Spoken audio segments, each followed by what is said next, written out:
రాష్ట్రంలో రాజకీయ గాలి మారుతోంది.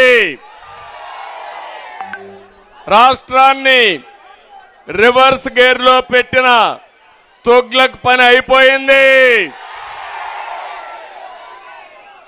ఒకప్పుడిది నెల్లూరు జిల్లాలో ఉండి ఇప్పుడు తిరుపతికి వచ్చింది. వెంకటగిరి జిల్లా మారింది. మీ వెంకటగిరి రాత మారిందా తమ్ముళ్ళు అని మిమ్మల్ని అడుగుతున్నా. ఒక్క అభివృద్ధి జరిగిందా అని మిమ్మల్ని అడుగుతున్నా. ఎవరైనా ఆనందంగా ఉన్నారా అని మిమ్మల్ని అడుగుతున్నా.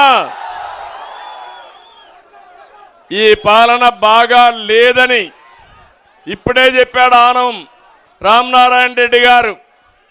మొట్టమొదటిసారిగా అధికార పార్టీలో ఉండి మీ పాలన బాగా లేదని చెప్పిన వ్యక్తి రామనారాయణ రెడ్డి గారు అని చెప్పి నేను మీకు తెలియజేస్తున్నా.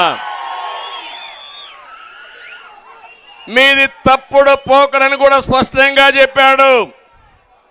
అక్కడి నుంచి ఒక సీనియర్ నాయకుడిని ఏ విధంగా ప్రవర్తించారో ఒక్కసారి మీరు ఆలోచించాలి. రామనారాయణ రెడ్డి గారికి ఒక రాజకీయ చరిత్ర ఉంది. ఎన్టీఆర్ కేబినెట్ లో, రాజశేఖర రెడ్డి కేబినెట్ లో పనిచేసిన వ్యక్తి. అలాంటి వాళ్ళ మాట కూడా వినకపోతే ఈ తుగ్లక్ ఎవరి మాట వింటారు తమ్ముళ్ళు అని మిమ్మల్ని అడుగుతున్నా.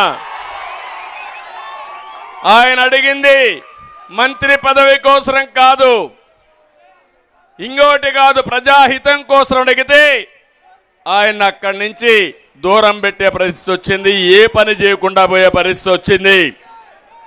అలాంటి సీనియర్ నాయకులను కూడా లెక్క పెట్టుకొని అహంభావం ఎవరిది? అహంభావం అవునా కాదా? అహంకారం అవునా కాదా? ఈయన వల్ల లాభం ఉందా ఈ రాష్ట్రానికి? ఇక్కడ రామకృష్ణ గారు కూడా కాన్స్టిట్యుయెన్సీ ఇన్ఛార్జిగా 5 ఏళ్ల నుంచి పోరాడాడు. ఆయన్ను కూడా మనస్ఫూర్తిగా మీ అందరి తరపున అభినందిస్తున్నానని చెప్పి నేను మీకు తెలియజేస్తున్నా. శిశుపాలుడు 100 తప్పులు చేసే వరకు శ్రీకృష్ణుడు భరించాడు, అవునా కాదా? చరిత్రలో ఈ తుగ్లక్ 1000 తప్పులు చేశాడు. ఇంకా భరిస్తావా అని మిమ్మల్ని అడుగుతున్నా. భరించే శక్తి మీకుందా అని మిమ్మల్ని అడుగుతున్నా. మీ అందరికి ఓటుంది. వజ్రాయుధం 82 రోజులే కౌంట్ డౌన్ ప్రారంభమైంది. ఇప్పటి నుంచి ప్రతి ఒక్కరు కూడా ముందుకు రావాలి.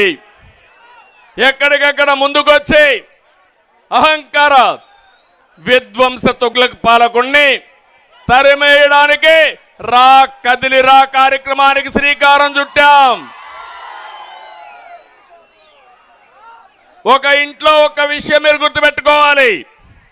ఇంటి పెద్ద సక్రమంగా లేకపోతే ఆ ఇల్లు బాగుపడుతుందా తమ్ముళ్ళు అని నేను అడుగుతున్నా. ఆ కొంపగా గుల్లైపోతుందా లేదా అని మిమ్మల్ని అడుగుతున్నా. కానీ ఒక సీఎం, ఒక పాలకుడు విధ్వంసకారుడైతే ఆ రాష్ట్రం ఏమవుతుందని అడుగుతున్నా. బలైపోయిందా లేదా అని మిమ్మల్ని అడుగుతున్నాను. నేడు రాష్ట్రంలో ఇదే జరిగింది. ఒకసారి చూడండి, నేను అడుగుతున్నా, ఇక్కడ ఏ రైతైనా బాగున్నాడా? ఏ యువతకైనా ఉద్యోగం వచ్చిందా? ఏ మహిళలన్నా ఆనందంగా ఉన్నారా? నిత్యావసర వస్తువుల ధరలన్నీ అందుబాటులో ఉన్నాయా మీకు? కష్టాలు ఉన్నాయా లేదా మీకు? పేదలు కడుపు నిండా తిండి తినే పరిస్థితి వచ్చిందా?